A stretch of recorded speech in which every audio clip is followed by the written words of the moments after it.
السلام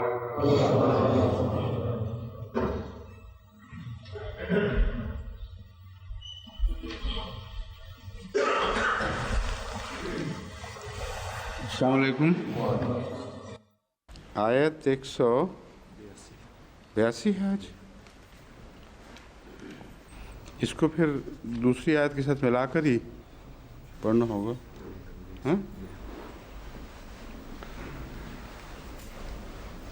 اعوذ باللہ من الشیطان الرجیم. بسم اللہ الرحمن الرحیم. ذالک بما قدمت ایدیکم وان اللہ لیس بظلام للعبید الذین قالوا ان اللہ عہد الینا اللہ نؤمن لرسول حتی تأتینا بقربان تأکلہ النار قل قد جاءکم رسل من قبلی بالبینات وبالذی قلتم فلم قتلتموہم ان کنتم صادقین. کیوں جی امام صاحب جاپان کی کیا خبریں آئی ہیں؟ آپ تو اچھی زبانی بول لیتے ہیں ماشاءاللہ. کیونکہ جب آپ وہاں ہوا کرتے تھے اس وقت کسی جاپانی نے بھی مجھے بتایا تھا کہ ماشاءاللہ آپ کا تلفظ بالکل جاپانیوں والا ہے. معاذ ہوسویا یاد ہے آپ کو؟ تانیگوچی، اس کا نام ہوسویا بھی تھا. وہ بہت تعریف کیا کرتا تھا کہ بہت اچھا تلفظ ہے. آپ کو یاد ہے ابھی بھی؟ پھر جاپان کی کیا خبریں ہیں تازہ؟ انہوں نے رات یہ بتایا کہ ایک تو جو مرنے والے ہیں ان کی تعداد میں تھوڑا سا اضافہ ہوا ہے، 5328 سب ہو گئی ہے تعداد. دوسرا ایک رفاہی تنظیم نے ان سے رابطہ ہوا ہے ان کا، انہوں نے 9 ٹرک کا سامان ہمارے کیمپ کو دیا ہے. ماشاءاللہ. وہ تقسیم کرنا چاہتے تھے، ان کے پاس کوئی انتظام نہیں تھا. ٹھیک ہے. تو جب ہم دیا کیمپ سے رابطہ ہوا تو بڑے خوشی ہو کے انہوں نے دے دیا ہے اور ایک ٹرک بھی دیا ہے. ٹھیک ہے. اور رات انہوں نے تعاون ذکر کرتے ہوئے خود ان کی سیکٹری نے کہا ہے کہ ہم بہت شکر گزار ہیں. اور دال چاول کا کیا ذکر کیا انہوں نے؟ انتظام کر رہے ہیں. کر رہے ہیں. ٹھیک ہے. وہاں دیگیں وغیرہ مل جاتی ہیں اور بڑی بڑی ہنڈیاں بھی ملتی ہیں. کتنی بڑی دیگ ہوتی ہے؟ ہماری طرف کی دیگ یا اور اس طرف کی نہیں، ذرا شکل اور ہوتی ہے، کافی بڑے ہیں. کتنے بڑے بنانے کے لیے کتنی بڑی دیگ میں یہ تو کافی نہیں، لیکن زیادہ. کتنے آدمیوں کا چاول پک جاتا ہے اس میں؟ ایک دیگ میں 100-150 کا تو شد ہو جائے. اچھا، جاپانی تھوڑا کھاتے ہیں. ہمارے ہاں تو بڑی دیگ 80 کی ہوتی تھی، یہ حساب تھا نبات اللہ. اور بعض دفعہ جب کشمیری کھانے والے ہوں پھر یہ کم پڑ جاتی تھی.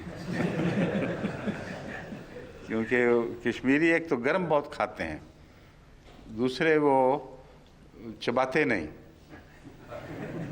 ہمارے عبدالعزیز صفدار ہوا کرتے تھے، انہوں نے مجھے باقاعدہ ڈیمونسٹریشن دی تھی. یہ ناراض ہوئے تھے کافی کہ پورا کھانا نہیں مل رہا. میں نے کہا کوئی سوال ہی نہیں نہ ملنے کا، جتنا چاہیں کھائیں اور لے لیں جتنا. تو انہوں نے بتایا کہ دیکھو ہم زیادہ کھاتے ہیں، ہمارے لیے تمہارے فارمولے نہیں چلیں گے. اور کھاتے اس طرح ہیں کہ وہ مٹھی بنائی اور سیدھا نکل لیتے. میں کہ تو کس طرح ہو سکتا ہے بغیر چبائے؟ میں دکھا دیتا ہوں کھا کے. بغیر چبائے کھاتے تھے. جاپان میں بھی بغیر چبائے کھاتے ہیں؟ اچھا ٹھیک ہے. مگر اب پتہ نہیں کشمیر میں وہاں سب رواج یہی ہے یا ان کے خاندان میں تھا. یہ سید عبدالعزیز صاحب کا رشتہ یہیں ہوا ہے نا، عبدالعزیز صفدار کے ہاں. اور ہمارے جو یحییٰ صاحب یہاں صدر ہیں وہ بھی ان کے نواسے ہیں. نہیں ڈار صاحب کے نواسے ہیں غالباً. عبدالعزیز صفدار ان کے خسر نہیں تھے یا سید عبدالعزیز صاحب کے؟ ہاں میرا خیال ہے میں یہ. خیر چھوڑیں اس کو. خسر تھے، یہ دیکھیں گواہ مل گئے. ہاں تو یہ ہمارے یحییٰ صاحب ان کے نواسے ہیں عبدالعزیز صفدار کے. عمر ڈار ہوا کرتے تھے، سید عبدالعزیز ڈار. عمر ڈار بہت پرانے بزرگ ہیں جنہوں نے حضرت مسلم موعود کے ساتھ بہت ہی تعلق رکھا، بہت غیر معمولی عاشق تھے. تو حضرت مسلم موعود جب وہاں گئے تھے کشمیر میں تو عمر ڈار صاحب نے انتظام وغیرہ کروائے تھے. اور ان کی فیملی انہی کی وجہ سے پھر آگے بہت مخلص چلی ہے. اور کون کون تھے ڈار آپ کو یاد ہے؟ مجھے تو یہ دو، بیٹیاں گئی کہ مگر باہر سندھ اب وہاں اب وہ سن رہے ہوں گے کشمیر میں سب، وہاں سے خط آنے شروع ہو جائیں گے انشاءاللہ، پوری تفصیل تاریخ کی پھر دوبارہ تازہ ہو جائے گی ہمارے ذہن میں۔ یہ جو آیات میں نے تلاوت کرنی ہے یا کر لی ہیں، ذالک بما قدمت ایدیکم، یہ اس لیے ہے کہ جو تمہارے ہاتھوں نے آگے بھیجا، وَأَنَّ اللَّهَ لَيْسَ بِظَلَّامٍ لِلْعَبِيدِ، اور اللہ تعالیٰ بندوں پر ایک ذرہ برابر بھی ظلم نہیں کرتا۔ کیا اس سے پچھلی کا ترجمہ رہتا ہے؟ اچھا جی، لقد سمع، وہ تو پڑھا ہی نہیں میں نے، آج وہاں سے شروع ہونا تھا تو پھر مجھے آگے کیوں چلا دیا آپ نے؟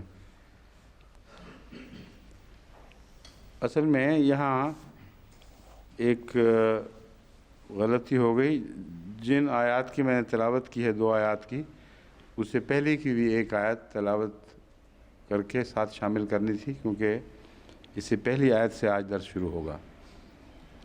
اعوذ باللہ من الشیطان الرجیم، بسم اللہ الرحمن الرحیم، لقد سمع اللہ قولا ان اللہ فقیر ونحن اغنیاء سنکتب ما قالوا وقتلهم الانبیاء بغیر حق ونقول ذوقوا عذاب الحریق ذالک بما قدمت ایدیکم وان اللہ لیس بظلام للعبید۔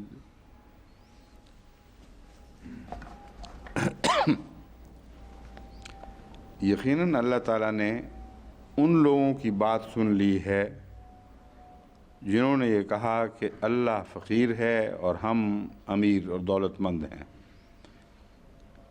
ہم ضرور لکھ رکھیں گے اس بات کو، سنکتب ما قالو، جو انہوں نے کہا، وقتلہم الانبیاء، اور انبیاء کو جو وہ قتل کرتے تھے اس کو بھی، قتلہم الانبیاء بغیر حق، جو ناحق انبیاء کو قتل کرتے تھے اس جرم کو بھی ہم لکھ رکھیں گے یا لکھ رہے ہیں۔ وَنَقُولُ ذُوقُوا عَذَابَ الْحَرِيقِ، اور ہم کہیں گے کہ جلنے کا عذاب چکھو۔ ذَلِكَ بِمَا قَدَّمَتْ أَيْدِيكُمْ، یہ اس لیے ہے کہ تمہارے ہاتھوں نے جو کچھ بھیجا ہے اس کی سزا تم پا رہے ہو۔ اور جہاں تک اللہ کا تعلق ہے، یقیناً اللہ تعالیٰ بندوں پر ذرا بھی ظلم کرنے والا نہیں۔ الذین قالوا ان اللہ عہد الینا، یہ تو نہیں تلاوت کیا تھا؟ ٹھیک ہے۔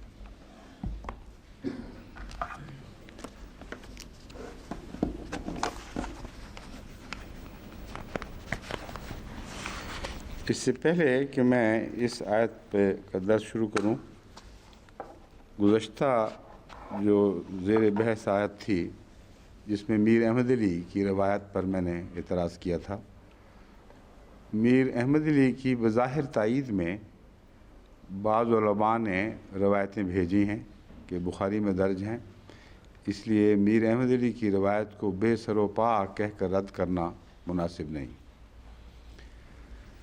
میں وہ روایتیں آپ کے سامنے رکھوں گا اور فرق بتاؤں گا کہ ان روایتوں میں اور اس روایت میں فرق کیا ہے، اور وہ روایت بے سر و پا ہی ہے۔ دوسرے یہ کہ یہ جو بخاری کا نام لے کر یا بعض دفعہ مسلم کا اور دوسرے حدیثوں کا جو مستند کہلاتی ہیں، یہ کہا جاتا ہے کہ یہ روایت وہاں آ گئی ہے، اب آپ کیسے کہہ سکتے ہیں کہ بے سر و پا ہے؟ امر واقعہ یہ ہے کہ قرآن کے بعد ہر دوسری کتاب خواہ کتنی اہم ہو، اس طرح یقینی اور قابل تقلید نہیں جیسے قرآن ہے۔ اور اصول یہ ہے کہ نام چاہے جو مرضی اس پر لگا دیں کسی حدیث پر، اگر 2 باتوں سے متصادم ہو مضمون، تو اس بارے میں قطعاً کوئی تردد نہیں ہونا چاہیے کہ قرآن اور سنت محمد رسول اللہ کے خلاف جن حدیثوں سے جس حد تک استنباط ہوتا ہو اس حد تک وہ قابل رد ہیں، اور یقیناً سننے والے نے کوئی غلطی کی ہے، اگرچہ راوی سچے ہوں۔ بسا اوقات سچے راوی بھی ایسی بات بیان کر دیتے ہیں کہ وہ قابل قبول ہی نہیں ہوتی۔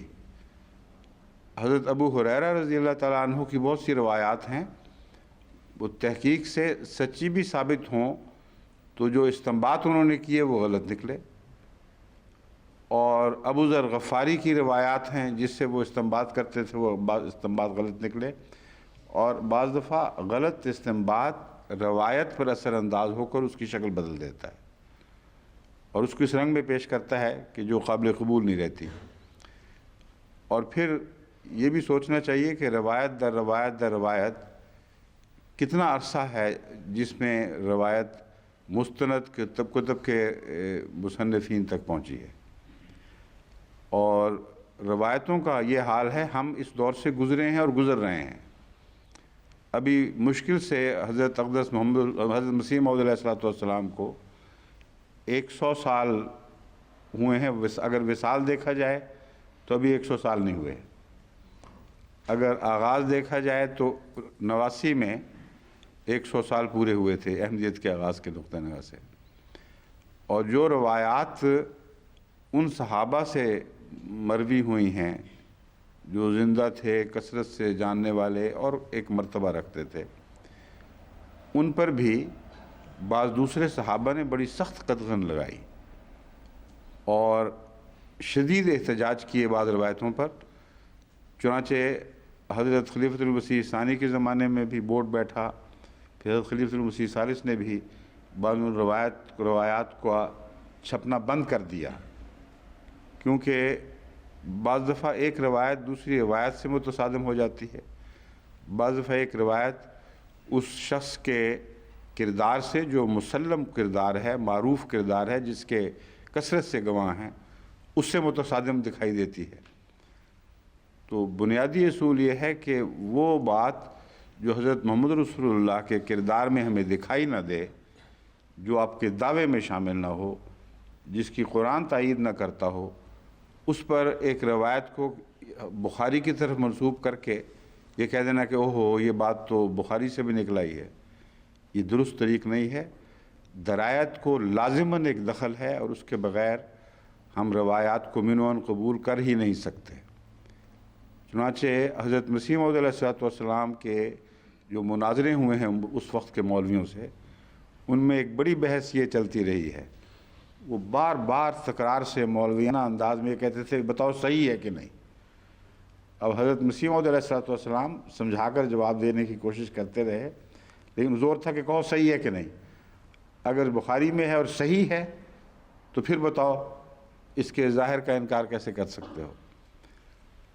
واقعہ یہ ہے کہ صحیح ایک اصطلاح ہے، اور اس کو اگر ویسے صحیح کہہ دیں تو یہ بھی مراد ہو سکتی ہے کہ مضمون صحیح ہے اس کا۔ صحیح ایک اصطلاح ہے حدیث کی، جس کا مطلب یہ ہے کہ راویوں کا جہاں تک مصنف کو علم ہے اور تحقیق سے ثابت ہوا ہے، وہ راوی سچے تھے اور ان پر تان نہیں تھا، اور اصول حدیث کے روح سے جو اصول روایت ہیں ان کے روح سے اس حدیث پر اعتراض نہیں ہے۔ یہ اتنا کہہ کر لفظ صحیح خاموش ہو جاتا ہے۔ اس کے علاوہ کون کون سے امکانات ہیں جو اس کسی حدیث کو مضمون کے لحاظ سے اعتبار سے گرا دیتے ہیں، وہ بحث لفظ صحیح کے نیچے نہیں آتی، وہ بحث اور طریق سے اٹھائی جاتی ہے۔ مثلا قرآن کی واضح ہدایت کے خلاف اس میں مضمون دکھائی دیتا ہو، رسول اکرم صلی اللہ علیہ وسلم کے دائمی کردار کے خلاف کوئی مضمون دکھائی دیتا ہو، وغیرہ وغیرہ۔ جب یہ باتیں آتی ہیں تو پھر یہ علم درایت شروع ہو جاتی ہے، علم روایت ختم اور علم درایت شروع۔ تو جہاں تک وہ روایت ہے اس کا میر احمد علی کا بیان ہی ظاہر کر رہا ہے خود کہ اس قسم کا تماشا رسول اللہ علیہ وسلم دکھایا نہیں کرتے تھے کبھی، کہ میں عالم الغیب ہوں اور مجھ سے سوال کرو۔ یہ قرآن کی واضح تعلیم کے خلاف اس مضمون کے خلاف جو قرآن نے انبیاء کے حوالے سے بیان کیا، اور اس میں بعض روایات ایسی ملتی ہیں جس سے پتہ چلتا ہے جو قطعی ہیں، جو اس روایت کے مضمون کو اس طرح رد کر رہی ہیں کہ ایک موقع پر جب اسراء کی آیات نازل ہوئیں تو آن حضرت صلی اللہ علیہ وآلہ وسلم یروشلم گویا کہ کشفاً گئے ہیں۔ اس وقت ایک یہودی عالم نے موقع بھانپ کر آن حضرت صلی اللہ علیہ وسلم کو غلط ثابت کرنے کی خاطر اٹھ کر سوال کیا کہ ذرا آپ ہمیں اس کا یروشلم کا نقشہ، اس کے گیٹ وغیرہ کا یہ تو دکھائیں، بتائیں کیا تھا۔ اگر آپ وہاں سے ہو کے گزرے ہیں وہاں سے تو آپ کو یاد ہوگا، رات کی بات ہے۔ تو رسول اللہ علیہ وسلم، روایت میں آتا ہے کہ رسول اللہ علیہ وسلم اس وقت بالکل بلینک تھا، کوئی نقشہ یاد نہیں تھا، یعنی وہ کشفی واقعہ تھا یا ایک عظیم روحانی کشف لطیف رویا کی صورت میں تھا، جو بھی اس کو کہیں، لیکن وہ نہ عام رویا تھی نہ وہ عام کشف تھا، ایک غیر معمولی لطیف استعارات میں ڈوبا ہوا ایک تجربہ تھا۔ حضرت صلی اللہ علیہ وسلم نے کچھ دیر خاموش رہے تو پھر اس کو جھوٹا کرنے کی خاطر اللہ تعالیٰ نے ایک اور کشف دکھایا، اور اس کشف میں رسول کریم صلی اللہ علیہ وسلم کو سارا شہر اسی طرح دکھایا گیا جیسا واقعتاً تھا۔ تو آپ دیکھتے جاتے تھے اور بتاتے جاتے۔ تو فی ذات ہی علم غیب کا نہ کبھی آپ نے دعویٰ فرمایا، نہ اس قسم کے تماشے منعقد کیے جیسا کہ میر احمد علی دکھا رہا ہے، اور پھر جو روایات اس کی تائید میں بھیجی گئی ہیں وہ روایات خود اس کو رد کر رہی ہیں اور بتا رہی ہیں کہ وہ روایت نہیں بلکہ مختلف اور باتیں ہیں۔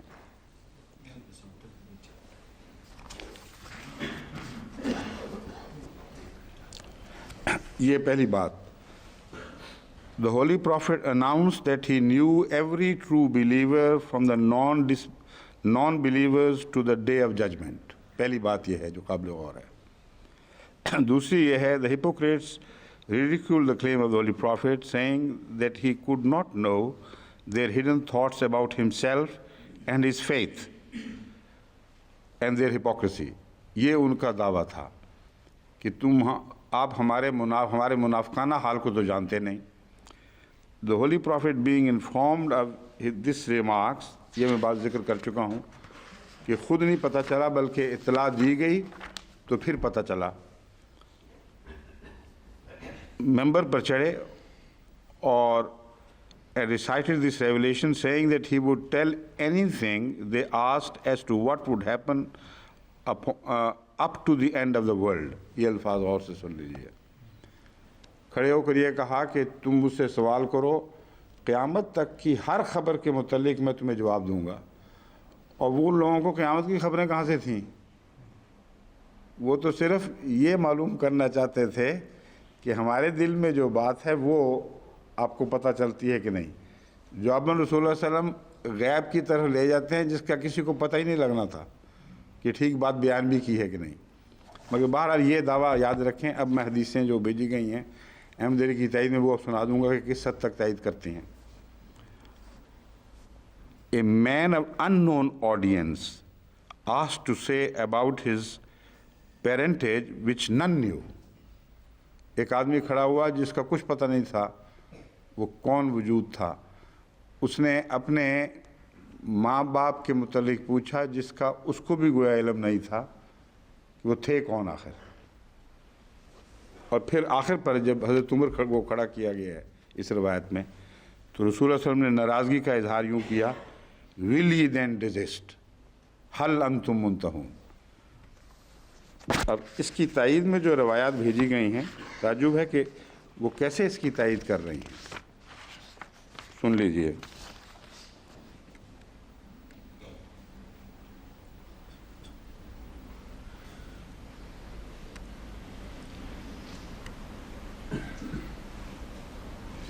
جو روایت بیان کی ہے بخاری سے لی گئی ہے، عن ابن عباس سے، حضرت انس اور حضرت موسیٰ اشعری سے 3 روایت انہوں نے درج کی ہیں۔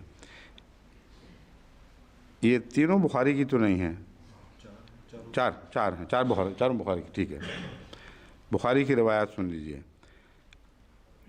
عن ابن عباس قال کان قوم یسألون رسول اللہ استہزاء فیقول الرجل من ابی ویقول الرجل تدل ناقتہ این ناقتی فانزل اللہ فیہم یا ایھا الذین آمنوا لا تسألوا عن اشیاء۔ اب اس روایت کا احمد علی کی روایت سے کیا تعلق ہے؟ اور اس آیت کا اس مضمون سے کیا تعلق ہے جو بیان کیا گیا ہے؟ روایت یہ ہے کہ ابن عباس کہتے ہیں کہ لوگ آن حضرت صلی اللہ علیہ وسلم سے استہزاء یعنی تمسخر کے رنگ میں سوال کیا کرتے تھے، یعنی منافقین۔ مومن تو سوال ہی نہیں پیدا ہوتا اس میں شامل ہوں۔ اور کہا کرتے تھے میرا باپ کون ہے؟ ایک آدمی اٹھ کھڑا ہوتا تھا کہ جی میری اونٹنی گم گئی ہے، بتائیں کہاں ہے وہ اونٹنی؟ فانزل اللہ فیہم، ان کے بارے میں اللہ نے یہ آیت نازل فرمائی جو یہ ہے ہی نہیں جس کی جو زیر بحث ہے۔ وہ آیت کیا ہے؟ یا ایھا الذین آمنوا لا تسألوا عن اشیاء ان تبد لکم تسؤکم، کہ اے لوگو ایسی باتوں کے متعلق سوال نہ کیا کرو کہ اگر تمہیں بتایا جائے ان کا جواب تو تمہیں برا لگے۔ اب سوال یہ ہے کہ وہ اونٹنی والا کہتا ہے میری اونٹنی کہاں ہے، تو اس کا جواب اس کو برا لگے گا؟ میری اونٹنی کہاں ہے بتا دیا گیا ہے۔ کوئی جوڑ ہی نہیں۔ اول تو بخاری میں اس کے ہونے سے اس کی صحت پر کوئی بھی دلیل نہیں بنتی، کیونکہ رسول اللہ علیہ وسلم بے محل آیت کا جواب دے ہی نہیں سکتے، اور وہ مضمون بالکل الگ مضمون ہے، بڑی شان کا دائمی مضمون ہے کہ چھوٹی چھوٹی باتوں میں ہر وقت سوال کرنا تمہارے لیے شریعت کو مشکل بنا دے گا۔ اللہ تعالیٰ نے اصول بیان فرما دیے ہیں، ان اصولوں کے تابع ہر انسان اپنی توفیق اور حیثیت کے مطابق ایک بات سمجھتا ہے، اس کے لیے گنجائش ہے کچھ کمزوریوں کی بھی، لیکن اگر خدا کا جواب ان تفصیلات میں آئے تو وہ اعلیٰ درجے کے مضمون کا جواب ہوگا، اور ہر شخص اس پر پورا نہیں اتر سکتا۔ تو اللہ تعالیٰ نے رحم فرمایا ہے، عفو کا سلوک فرمایا ہے، شریعت کی تمام تفاصیل میں نہیں اترا اور کچھ باتیں چھوڑ دی ہیں تم پر، تو ایسا سوال نہ کیا کرو جس کا جواب پاؤ گے تو دقت میں مبتلا ہو جاؤ گے۔ یہ ہے جو آیت کا مضمون، اور اسے نعوذ باللہ رسول اللہ صلی اللہ علیہ وسلم نے وہاں اطلاق کیا کہ جہاں ایک آدمی کہتا ہے کہ میری اونٹنی گم گئی ہے مجھے بتائیں، اور وہ استہزاء تھا، اور استہزاء کے جواب میں قرآن کی تعلیم یہ ہے کہ ان سے اعراض کر، تو اس تعلیم کو کیسے رسول اللہ صلی اللہ علیہ وسلم بھول سکتے ہیں؟ اس لیے حدیث چاہے بخاری کی ہو یا کسی اور کتاب کی، اس سے میں متاثر ہرگز نہیں ہو سکتا جو مرضی عالم مجھے بھیج دے، اگر یہ بات سچی ہے کہ وہ قرآن اور رسول اللہ صلی اللہ علیہ وسلم کی شان کے خلاف ہے، اور یہ حدیث میرے نزدیک اس وجہ سے قابل قبول نہیں۔ لیکن علاوہ ازیں اس کا میر احمد علی کی حدیث سے کیا تعلق ہوا؟ کوئی جوڑ ہی نہیں، وہ اور باتیں اور واقعات کی بحث ہو رہی ہے، اور یہ تائید میں حدیث بھیجی کی دیکھ لو، بخاری میں موجود ہے۔ دوسرا سن لیجئے، حضرت انس کی روایت ہے کہ ایک دفعہ نبی کریم نے ایسا خطبہ دیا کہ ایسا خطبہ کبھی نہیں سنا۔ آپ نے فرمایا لو تعلمون ما عالمو لضحکتم قلیلا ولبکیتم کثیرا۔ اس پر صحابہ بہت روئے کہ دیکھ لیں میر احمد علی کی تائید میں حدیث موجود ہے، انا للہ و انا الیہ راجعون۔ اس کا اس حدیث سے تعلق ہی کیا ہے؟ قرآن کریم بیان فرماتا ہے کہ تم لوگ ہنستے بہت ہو، یعنی رسول اللہ صلی اللہ علیہ وسلم پر، مذاق اور اسلام پر اور دین پر، لیکن جو تمہارا انجام ہے اگر تمہیں علم ہو، مراد یہ ہے تو تم بہت تھوڑا ہنسو اور بہت رویا کرو۔ تو رسول اللہ صلی اللہ علیہ وسلم اسی آیت کی طرف اشارہ فرماتے ہوئے کہتے ہیں کہ مجھے جو خدا نے غیب کی خبریں، آئندہ کے حالات بیان فرمائے ہیں، اور قرآن کریم میں موجود ہیں، وہ کیسا کیسا سلوک ان ظالموں سے کیا جائے گا، کوئی لکی چھپی بات نہیں ہے۔ فرمایا مجھ پر جو خدا کی تعلیم نے روشن فرمایا ہے وہ ایسی تعلیم ہے جس کے بعد تم لوگوں کے ہنسنے کا موقع نہیں رہتا، پھر رونے کے دن آ جائیں گے، کیونکہ بہت ہی دردناک انجام ہے جس تک تم جا رہے ہو۔ اب اس کا اس احمد علی کی حدیث سے کیا تعلق، نکالیں ذرا، کسی کو سمجھ آئی ہے تعلق؟ امام صاحب آپ بڑے ہوشیار ہیں اچھا جی، تیسری حدیث آگے کچھ قریب آیا بھی جائے گی، بتا دوں گا پھر. ہاں، بخاری کتاب العلم میں حضرت انس کی روایت ہے کہ ایک دفعہ نبی کریم صلی اللہ علیہ وآلہ وسلم مسجد میں تشریف لائے تو عبداللہ بن حذافہ نے، جن کے والد کے بارے میں جاہلیت کا طعن ہوتا تھا، انہوں نے سوال کیا کہ میرا باپ کون ہے؟ آپ نے فرمایا تیرا باپ حذافہ ہی ہے. پھر آپ بار بار فرماتے رہے مجھ سے سوال کر لو. حضرت عمر نے اس پر گھٹنوں کے بل مؤدب بیٹھ کر عرض کیا کہ رضینا باللہ ربم وبالاسلام دینا وبمحمد نبیا. اس پر نبی کریم صلی اللہ علیہ وسلم خاموش ہو گئے اور ناراضگی کم ہوئی. اب اس کا بھی کچھ ملتی جلتی بات ہے، لیکن اس حدیث سے جو اس نے بیان کی ہے وہ بالکل کوئی تعلق نہیں ہے، اس کی بنیاد بناتی ہی نہیں یہ حدیث. وہ کہتا ہے رسول اللہ صلی اللہ علیہ وسلم تشریف لائے، ممبر پر کھڑے ہوئے اور کہا قیامت تک کے سارے حالات مجھے بتا دیے گئے ہیں. یہ بریلیوں والا عقیدہ جو ہے، اور اب مجھ سے سوال کرو میں جواب دوں گا. کہاں وہ بات؟ اور پھر یہ کہ ایک شخص مجہول جس کا پتہ ہی کچھ نہیں تھا، اس نے کہا میرا باپ کون ہے، تو آپ نے بتا دیا. یہ بالکل مختلف مضمون ہے. یہاں اس شخص کے باپ کا نام دیا ہوا ہے کہ وہ تھا عبداللہ بن حذافہ. لوگ طعن کرتے تھے کہ یہ حذافہ کا بیٹا نہیں ہے. اس میں علم غیب کی بحث ہی کوئی نہیں تھی، اس میں اخلاقی تعلیم کی بحث تھی. اور آن حضرت صلی اللہ علیہ وآلہ وسلم نے، اس نے کہا میرا نام ہے عبداللہ بن حذافہ، میرا باپ کون تھا؟ آپ نے فرمایا حذافہ. اس کا علم غیب سے کیا تعلق ہوا؟ اس کا اس کی روایت سے کیا تعلق ہوا جو اس نے ایک عجیب و غریب روایت گھڑی ہوئی ہے حضرت عمر کو ذلیل کرنے کی خاطر، اور عقیدے ہی بگاڑے ہوئے سارے. یہ تو مضمون یہ ہے کہ جس کا باپ کوئی کہلاتا ہے، ہرگز کسی کا حق نہیں ہے کہ اس پر الزام لگائے. اسی کے باپ کے نام سے وہ تسلیم کیا جائے گا، اس کو حقوق دیے جائیں گے، کیونکہ خاوند اور بیوی کا ملاپ یا مرد اور عورت کا ملاپ ایسی چیز ہے جس پر خدا اور فرشتوں کی گواہی کے سوا یا وہ لوگ جو شامل ہوں اور کوئی گواہی نہیں ہے. بس ایسی صورت میں معاشرہ بدیوں سے بھر جائے گا اگر تم اجازت دو کہ نہیں جی یہ فلاں فلاں کا بیٹا نہیں، یہ تو فلاں کا بیٹا ہے، یہ فلاں فلاں کا بیٹا ہے. یہ مضمون ہے اس حدیث کا، اور اس کو دوسری طرف کھینچا گیا. اس پر رسول اللہ صلی اللہ علیہ وسلم، ایک اور آدمی کہتے ہیں کھڑا ہوا، اس پر رسول اللہ صلی اللہ علیہ وسلم ناراض ہوئے ہیں. اور یہاں اس حدیث میں یہ ہے کہ کہا اچھا پھر مجھ سے سوال کر لو. جو چوتھی حدیث ہے اس میں مضمون بالکل برعکس ہے اور اس کے متضاد ہے. اس میں یہ روایت ہے کہ رسول کریم صلی اللہ علیہ وسلم تشریف لائے تو لوگوں نے کثرت سے سوال شروع کر دیے، اور معلوم ہوتا ہے غیب سے تعلق والی باتیں تھیں. اس پر رسول اللہ صلی اللہ علیہ وسلم خاموش رہے اور ناراض ہوئے، ناپسندیدگی کا اظہار فرمایا. پھر ایک موقع پر معلوم ہوتا ہے خدا تعالیٰ نے اس وقت وہی خصوصی نازل ہوئی ہوگی. اگر یہ بات روایت درست ہے تو اول تو یہ بھی پتہ نہیں کہ روایت درست ہے کہ نہیں. میں وہ پڑھ کے سناتا ہوں، پھر اس کا تبصرہ بعد میں آئے گا. یہ چوتھی روایت ہے. ابو موسیٰ اشعری کی روایت ہے کہ نبی کریم سے بعض سوال کیے گئے جو آپ نے ناپسند فرمائے، کوئی جواب کا ذکر نہیں کہیں. جب ان سوالات کی کثرت ہو گئی تو آپ نے فرمایا اب جو چاہو مجھ سے سوال کر لو.